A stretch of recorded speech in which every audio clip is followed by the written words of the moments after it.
Yesterday we started the Gemara here on Daf Pei Zayin on Beis. Let's go over the Gemara again. The Gemara says that since it says in the Sefer, Niseis Shalobrishus. Now, if there were two witnesses, then she can get married based on the testimony of two witnesses. She doesn't need the official formal license and ruling of Beis Din. That's called Shalobrishus. Muteris Lachzarlo. Now her first husband reappears. He's resurrected from the dead. And it means that the two witnesses had perjured themselves. She can go back. She didn't do any criminal act that deserves penalty. It was pure shogeg on her part. She relied on the testimony of two Eidim.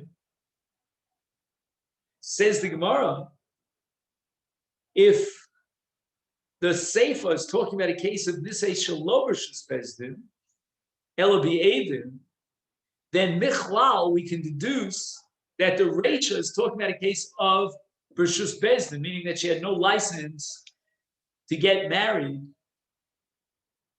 and there was not enough evidence, but Beis Din gave her the official formal heter to get married because they relied on one witness. And our sugya is going to analyze the question whether or not the testimony of one single witness is reliable. But in any event, she got the official license, and apparently the testimony of one witness, for whatever reason, we don't know why, is reliable. And it was B'Eid Echad.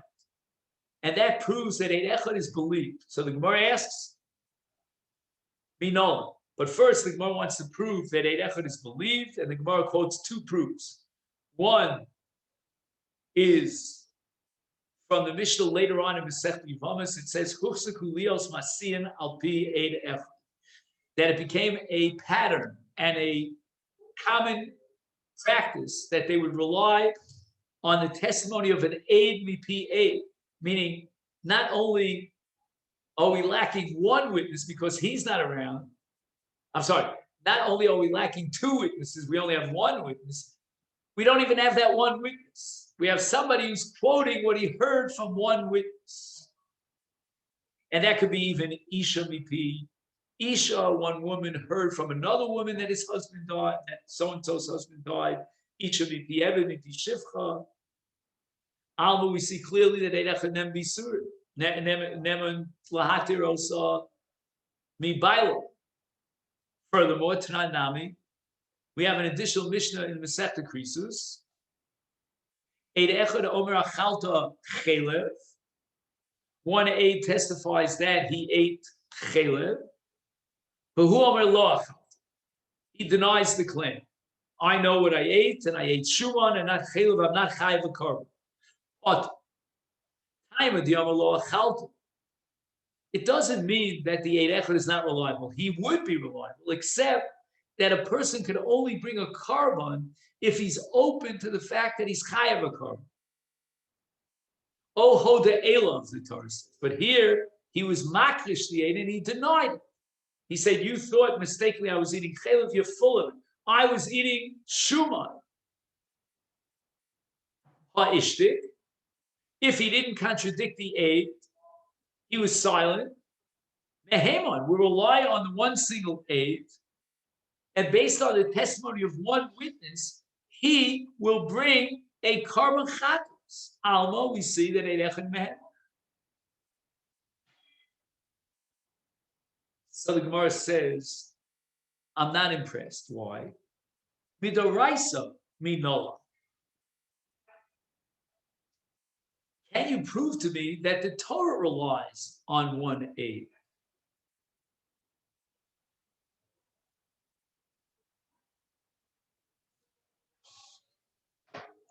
So it's really pushing it up one level, meaning, okay, you have a Mishnah, you have a Brisa, whatever you have, but where did they get it from? What's the original source in the Torah that biblically we can rely on the testimony of one witness? The Sanya we learned in a Brisa, oh hoda elav me chataso. So this is in the parsha Vayikra Dalid of the Chiyuv Chatos, and it says that Hoda Elov, he found out about it. V'lo sheyodi'u acherim. Now, what does that mean? Lo sheyodi'u acherim means if he knows otherwise, and he's convinced that he did not eat chelev, then the fact that acherim testify, even two witnesses testify that he ate chelev, he's not chai b'korban, because the Torah requires hoda elov. Yochal afal pishenu makfisho.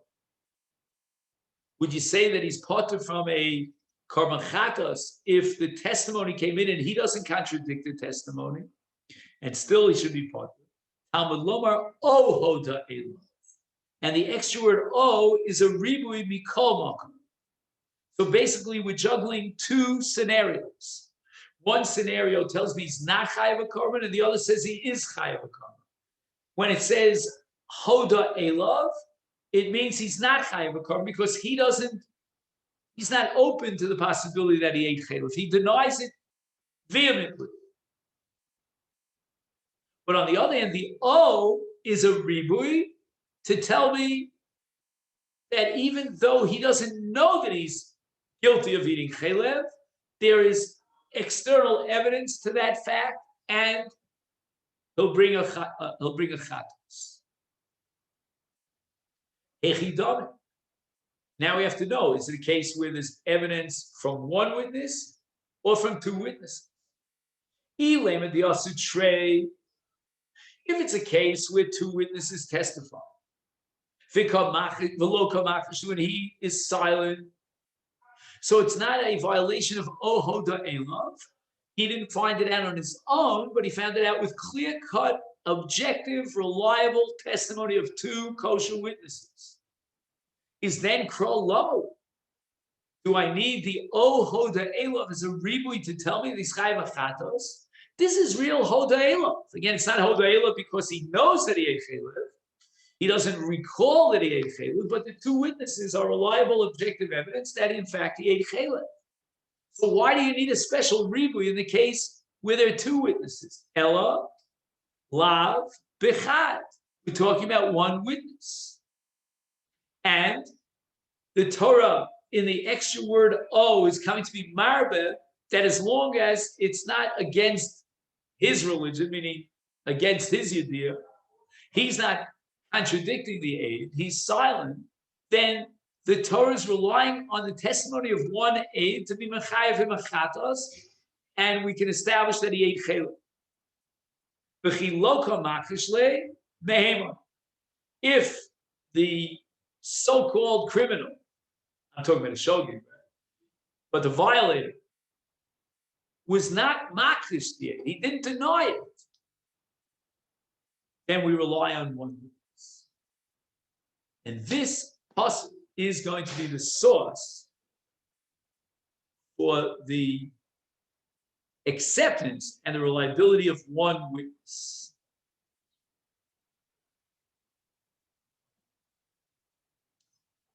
There's one problem. And that's what I think the next sugya is all about, the one that we want to learn now. You know what? He was silent. We have a principle in halacha called shtika ko da'adam, that if there's a claim against you and you hear it very well and you're silent without reacting, that implies that you have conceded and you accept what he says. We're not relying on the witness.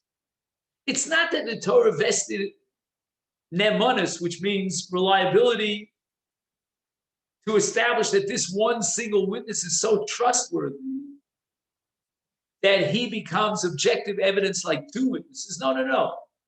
That's not what's going on over here. If he wasn't makrish the aid, he didn't scream and yell, well, I ate shuman and not chelev, then by implication, tacitly, implicitly, he is moded to the aid and now becomes a hoda elov.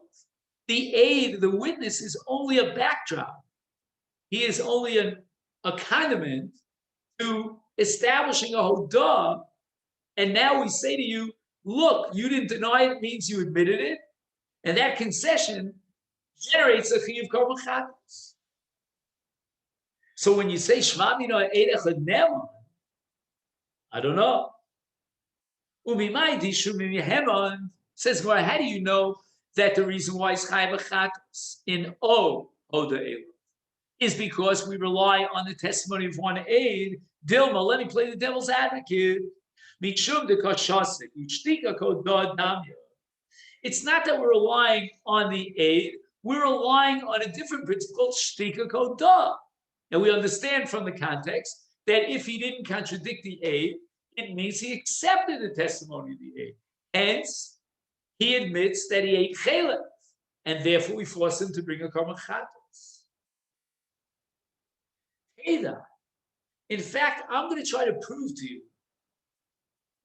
from this Raisa itself that the reason why he's chayav a korban is not because of the reliability of the testimony of one witness, but because of the fact that he was silent, and that in effect constitutes an admission on his part. Batani Seifa, we earlier quoted the Mishnah increases. Let's look at the Seifa of the Mishnah. Amru Shnayim Achalta Chelef, for who Amr Lo Achalti. We have two witnesses who testify that he ate chelef, he denies it. Rabbi Meir Mechayev. Rabbi Meir says in such a case, we rely on two witnesses, and despite his denial, he's chayav a korban chatas. And Amar Rabbi Meir Kal V'chomer. I'll prove it to you. And basically, what the whole thrust of Rabbi Meir is, his argument and his proof to support that argument, is that the Torah relies on two witnesses. And whatever comes out of the mouth of two reliable witnesses, that kosher v'yosher, is truth in Jewish law. If that be the case, then once the two witnesses testify that he ate chelef, that is truth. We totally rely on two witnesses. Imagine the following scenario, Rabos. Two witnesses point their finger at Reuven and they say he murdered Shimon. What does Reuven say? He denies it. We're going to put Reuven to death. Why? Because the Torah says we rely on the testimony of two eight. Says Rabbi Meir, here's a kavachon. If based on the testimony of two reliable witnesses, we could put someone to death and condemn him as violating a capital crime, and obviously he's denying it, is lo yaviu they korban akal relative to putting someone to death? Anything is lenient, including bringing a korban. So we certainly rely on two witnesses.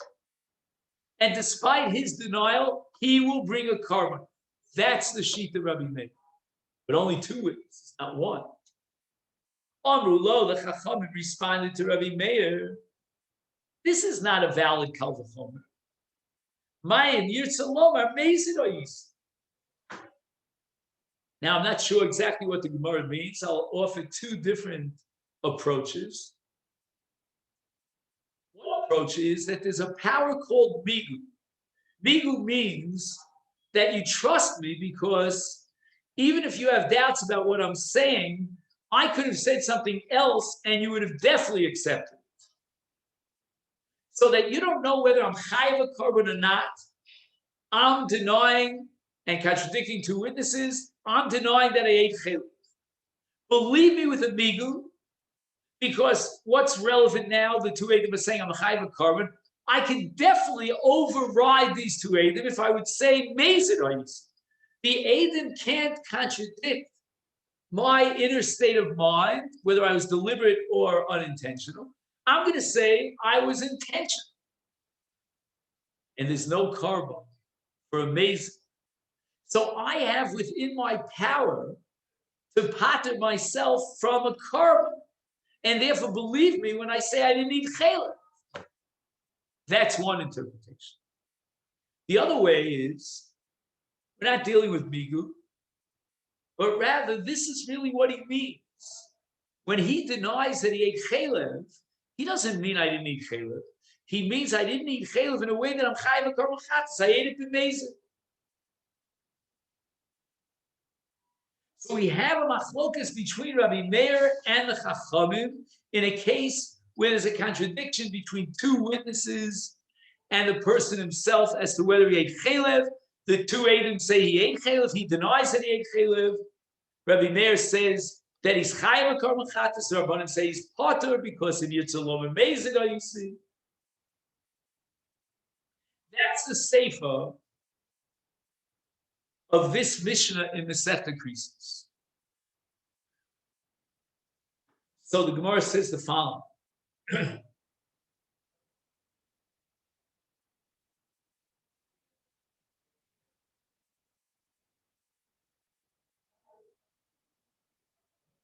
Why are Rabbi Meir and the Chacham having this debate in the sefer? Because there were two witnesses. Let's go back to the Reisha. There's no machlokas in the Reisha. The machlokas is only recorded in the sefer. In the Reisha, the same Chachamim concede that there's a chiyuv korban chatas.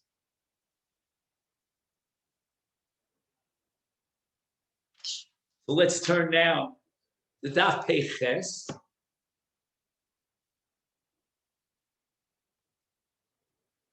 Reisha, my time will come a chayvi rabbanon. Wait a second. This makes no sense. In the sefer, when there are two witnesses, the rabbanon say he's potter from a chatas, and in the Reisha, the rabbanon agree that he's chayav a chatos, and there's only one witness. Impossible. So my time at the rabbanon mechayvin. Why are the Reishas he chayav when there's only one witness? If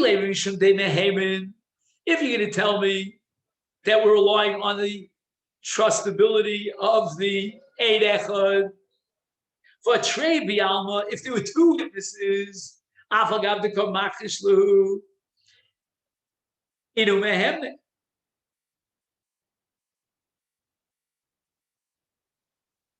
Let's say, for example, two witnesses testify that he killed someone and he denies it. They're believed.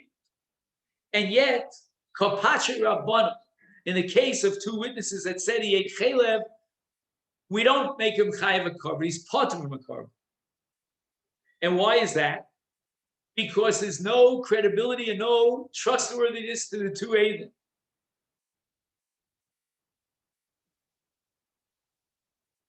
So we have our halacha here in Chatos, which is formulated by the Rabbanan in our sefer, that even though two witnesses testify that he ate chalev, we don't rely on the two witnesses. And he's not chayav a chatos. Now we go back to the Reisha.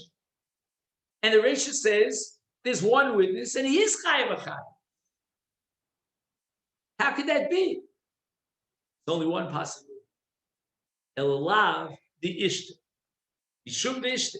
Ushtiga go dadam. See, you want to quote this Mishnah in Krisos as a proof to derive the conclusion that one aid is trustworthy and then shed a light on our Mishnah. Not at all. We're operating in this Mishnah in Krisos with shtika kodardam. The aid himself is just background material. I wouldn't even need an aid. I'll be honest with you. Again, what I'm about to say is Be'eravon Mugbal. But let's say a voice came out of, I don't know, from virtual reality. I don't know, some ghost came out and said, you ate chalev. And he said nothing. Okay, I know what you'll say. He doesn't have to take it seriously when a ghost says it. But let's say circumstances have it that he's being accused of eating chalev, and he says nothing. it's in no way proof that we rely on the testimony of one aid. So we're back to square one. We do not have a source and a basis for the underlying assumption of our Mishnah in the case of Nisais B'Rishus Bezdin, that Bezdin gave her the license to get remarried based on the testimony of one aid. Where's the source for such a? Elo says the Gemara Svarah. Really, the Havia Chaticha Safek Shal Chelev Safek Shal Shuman. The Osaid Echav Yoma Barili is Shumanhu de Meheman. We have a piece of meat, piece of fat, and we don't know, is it chelev or is it shum? We can't identify. Comes along one witness, and he says, I know that this is shuman. It's not chelev. And he's believed. So if a single aid is able to be matir, that which might be chelev, which is an isakaris, and we have a 50-50 chance, we are in doubt as to whether this is chelev. The Eid Echad says, I know it's shuman. We're going to be matir and iser, a possible iser doraisa with a chiv chatas, and determine based on the testimony of one aid that this is shuman. You see how reliable one aid is. And this is based on sport. Says the Gemara, me dummy. What kind of equation is that? You have a question of whether or not this is chelev or shuman. You simply don't know. When in doubt, leave it out. But there's no chazaka, there's no evidence pushing you to assume that this is chelev. Maybe it's shuman. I don't know. Flip a coin. So the aid is reliable in a case of suffix without iskazik yisura, where we had no assumption that it's definitely asur. But davar shebe'erva, when you're talking about a woman who's married, and now you're going to allow her to get married to another man, she's in the state of ischazik yisura, and one witness comes by and tells you, I know that her husband died, you're going to rely on one aid against the cheskas isur? Who says that the aid is reliable when the evidence is against him? There's a chazaka until we know for sure that she's an Eishes Ish, until we know for sure that her husband died. We assume that he's alive, not because of a suffix, like in a case where I can't identify and I don't know if it's chelev or shuman. There I rely on one aid because that's called lois chazik yisura. But in a case of Eishes Ish, which is a chazik yisura, now you're going to break that chazaka, so it's going to be matir her and allow her to get married based on the testimony of one aid. That's your svara. If that's your svara, go find yourself a different yeshiva. You're not accepted to our yeshiva. That I added. And we have a principle, ein davar shebe'erva pachas mishnayim. You want to remove a woman's status as an erva, and she has a chazaka that she's an erva. We know that she was married. We need two witnesses. And if you learn Masechet Gittin, for example, you come to the conclusion that two eidim have to be signed on the get, and maybe you need another two eidim who see the husband deliver the get. Ein davar shebe'erva pachas mishnayim. If you want to learn the Mishnah at the beginning of Kiddushin, the Mishnah says, Ukones atzma v'shtei drachim beget uva misas habal.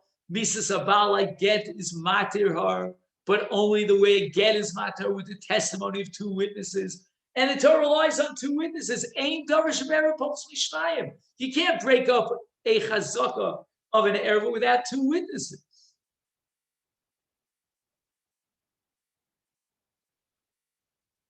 And I'm going to tell you that in the light of your analogy, Lo damya el chaticha devadei chelev. I have a piece of meat and I know it's chelev. Nobody doubts that it's chelev. Asay echad v'yomar, bari li the shuman. I'm going to tell you that this is shuman. Lo mehem. Shut them out. we're not going to rely on 1/8 against the Cheskas Isur. You don't know. You have no reason to assume one way or the other. You never had a chazaka. Then we rely on 1/8. He could be matir. But if you have a chazaka, this is chaylev. Everybody in the world will tell you it's chaylev. Now comes along an Eid and he says, no, it's Shuma. We're not going to believe him. We have already a chazaka. In the case of an Eshes Ish, like our Mishnah, the Eid comes to testify that I know that a husband died, and therefore we're going to rely on 1/8 against the Cheskas Isur and the Davar Shebe'erva. What are you talking about?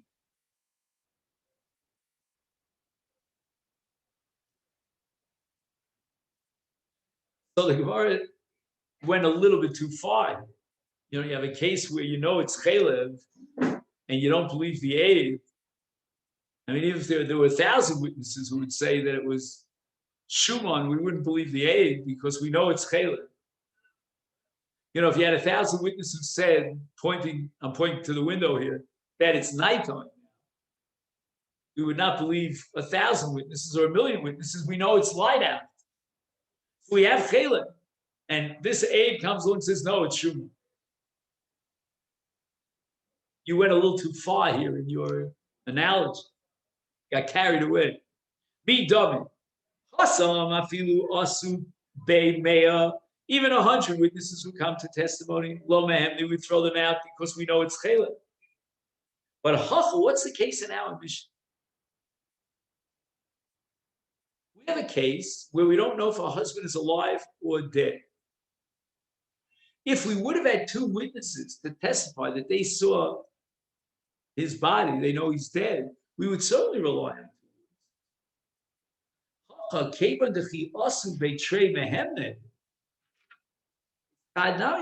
Maybe the Torah would say that I don't need 2 witnesses, 1 is enough.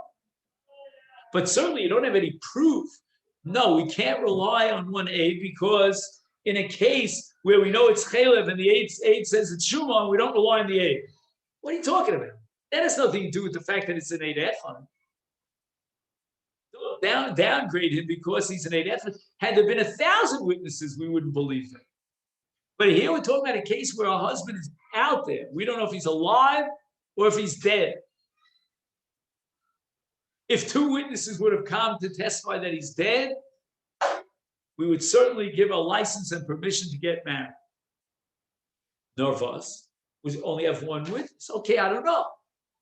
Could be that the Torah would rely on 1 witness. So maybe we would say the Torah can't rely on 1 witness because it's against the chazak, but it's not against an absolute assumption on our part when we know clearly that this is chaylev. We don't know clearly that a husband is alive. We don't know if he's alive, if he's dead. 2 witnesses would certainly clarify that suffix, and we would allow it to get married. Maybe 1 witness is reliable. But again, we still have not come to our conclusion, meaning to achieve our goal, our agenda. We don't have proof that the Torah relies on 1/8. And if you're going to tell me the Torah relies on 1/8 in the case of chaylev, that's only because he was shosek and shtika kodah. And if you're going to tell me we rely on 1/8 when we have a suffix chaylev and suffix shuman, I'll tell you that the reason why we rely on 1/8 is because there's no cheskas isur. But in this case of a married woman, she certainly has a cheskas isur. And mehechatesi, how do you know that an echad is believed against the cheskas isur? But I have to tell you, Rav Osa, that if you accept the question of the Gemara, the objection of the Gemara, meaning, who told you that Eid Echad is reliable? I'm afraid to go home and eat lunch today. You follow my point? And in the case of a younger couple, he should be afraid to go home and have a relationship with his wife. Because who's going to tell him that the food on his plate is kosher? And who's going to tell him, I'm not a nida because I went to mikvah, etc., etc.? How many witnesses are testifying? Do you ever think about that?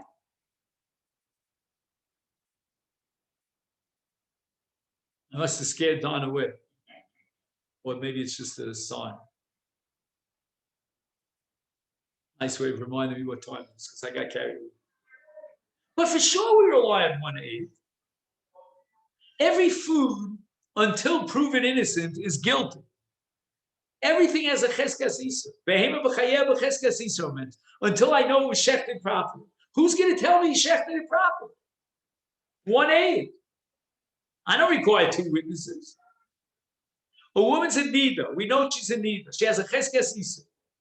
If you have relations with her, it's a chiyuv cards. She comes home and she says, I went to the mikveh. Good. How do we know that? I want 2 witnesses. She puts supper on the table. How do I know it's kosher? And today in Eretz Yisrael, it's even more complicated. Did you check for bugs?